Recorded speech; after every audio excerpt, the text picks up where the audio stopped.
moving. It's moving. It's moving. Oh my goodness. It moves. It's moving. Moving. It's moving. It's moving. It's moving. Here we go.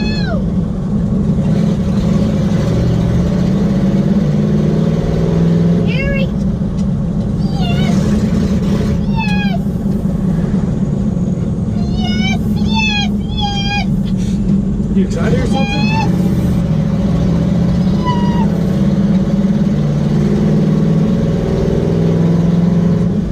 Let's see if we can make this heel. She'll make the hill. She's up and running good now. I already took it for a spin. I can't lie to you. I already took her around. Welcome to the channel, everyone. Today I have to throw out a huge, massive apology. And it's not like a, hey, I messed up on the last video or I'm running behind on videos. This is a big one, guys. So at work last night, quick story, I promise, quick. At work last night, some of the guys figured out that we have a YouTube channel. We actually have more subscribers than our news channel here. And they're like, oh man, we gotta watch some of the videos. I was like, hey man, just to let you all know, since COVID, the channel has not been nearly as good as what it was. Can't get parts, can't get people to work on things that I don't have time for, or fabricating, which is out of my realms on this thing. It's like, last couple of years been a little tough on the channel, but we are slowly building it back up.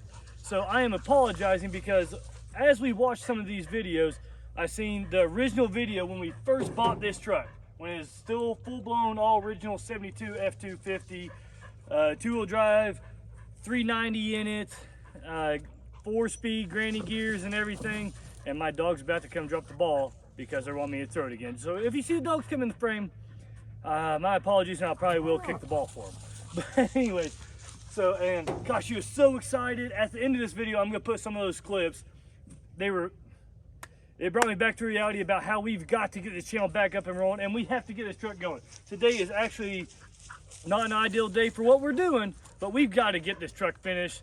Y'all have been waiting. For the people that stuck around since the beginning, there's a lot of people on Instagram that, no joke, every single video we post, I probably got at least 10, 15 subscribers that legitimately hit us up. Oh, this is what I thought about the video. This is what you need to do. This is what I think. You know, it's awesome.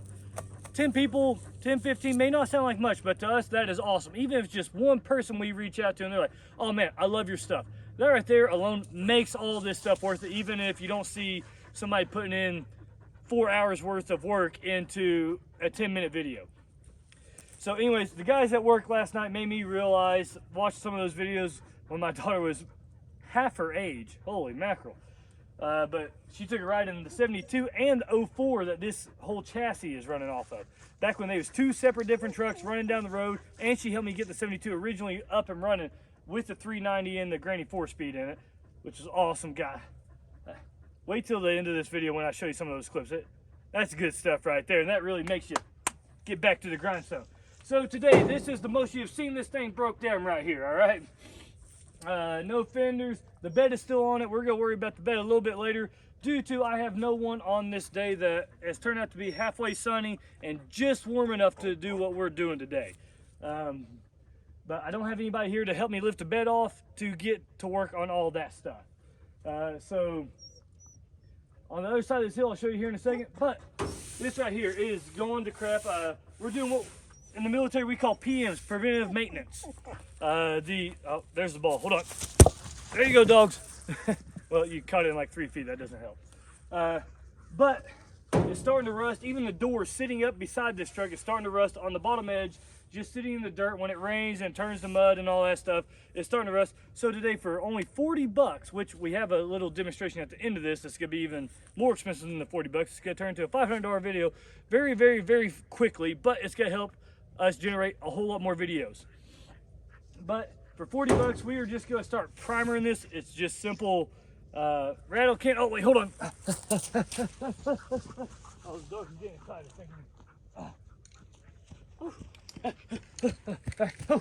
Back in the frame. All right. Oh, thank gosh you caught it. Right here. Simple, and I've already got the little trigger on it, but with the little trigger that you put on top of it to where you can hold it upright and just spray it to where you don't get the finger cramp and everything. All this was only 40 bucks. We're gonna cover the whole truck in it. Here's the deal on Redneck Science. If Weston doesn't have that patent, if he does, I'll put his information down below in the description if I need to. But so we are today, I've rubbed these down and stuff just keeps coming off. So this is obviously not 100% perfect. It's Redneck Science. We are just making sure this doesn't get any worse, because if you look at this door here, now I don't know if the camera can see it right here, but right here, this door is starting to rust as well. The fenders aren't doing too great, and all this was actually stored indoors at the last shop it was. At least it was stored indoors. You see some Bondo in that one, which I just noticed for the first time just now. But we're gonna go ahead and put a base coat of primer on these little guys right here. Then I'll cover them up and everything, because I did say it was gonna rain tomorrow. We'll make sure all this is covered up to where it is good to go. Then we'll cover up the truck and everything too. But quick $40 job is gonna save me $150 a door, $150 a door, $200 to $300 for fenders. And that grill assembly right there with the bezels in it, that's probably another $300-400 bucks. So 40 bucks to save.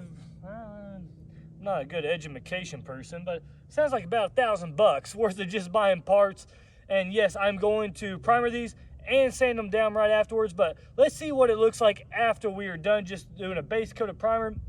Colder weather than what it recommends. So yeah, we're hoping Redneck Science works out today. But I'll go ahead and just show a little clip of me spraying everything down, and let's see how it turns out.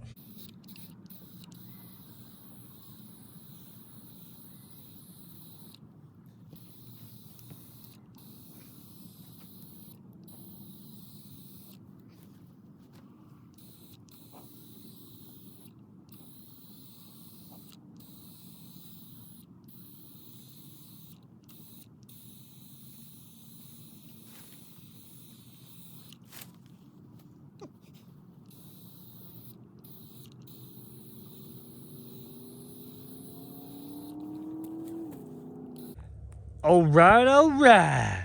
When I say Redneck Science, by gosh, that is what I meant with this project. All right, so y'all seen this was all raw metal and everything.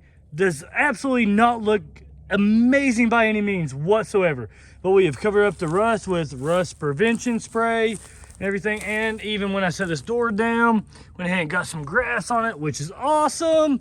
Okay, absolutely not. But at the end of the day, and this is only 3 cans. When I say I spent 40 bucks, that was on 4 cans. One was black. So this is actually honestly about a $30 project here. I got about 2.5 coatings done. Got about 2.5 coatings done between all these different pieces here. And I was really hoping to start on the bed over there, but we're just gonna cover that up with the car cover. And then the material I use underneath all this stuff, which it was 5 bucks. So I think these cans were 8 bucks. Somehow this ended up to about $30 project right here if you take away one of the $8 cans. But they're not looking too bad. I mean, yeah, there's grass on it. Redneck Science. We just tried to work with what we had going on here. I moved it off that over there. Or sorry, off, there we go. Off the tarp over there. That blocked all of the paint from going over. Well, it really doesn't matter what if it goes on over there. Oh, wait, real quick. This tailgate is probably the colors I am going for right here. So this blue right here, turquoise, blue, green, whatever in the world you want to call it. It actually, in the shade, it looks kind of green. In the sunlight, it looks really blue. It's not far off the Bikini Pearl JL Rubicon that we built on 40s, which I know a lot of people miss that Jeep, but the ST is gonna be so much better once we start that build, which is coming up very, very, very soon. But I think to prevent any rust, 30 bucks right here, and I didn't record a whole lot of it, but as 20-30 minutes, which yes, I know you're supposed to wait 10 minutes between every coat on this stuff. At least 10 minutes on a nice, beautiful, sunny day. If you're doing it outside. Well, Redneck Science says 5 minutes between each coat works just fine. And to finish off the video, right here, the man with the plan. Okay, yeah, there is no, well, I like to consider myself a man, but there is absolutely no plan whatsoever. We're just gonna start turning wrenches and everything. I know I said this hood was getting a hood stack immediately upon the next video of this 72. Well, you see, I'm running out of daylight. I gotta go buy a grinder tomorrow. Then it's gonna pour all day tomorrow. And actually, the day after, it's not supposed to rain. It will only be 30 degrees, but that doesn't mean I can't start cutting holes. And something I haven't shown, but now that I've got the cover off, that should show the little bit of rust, right?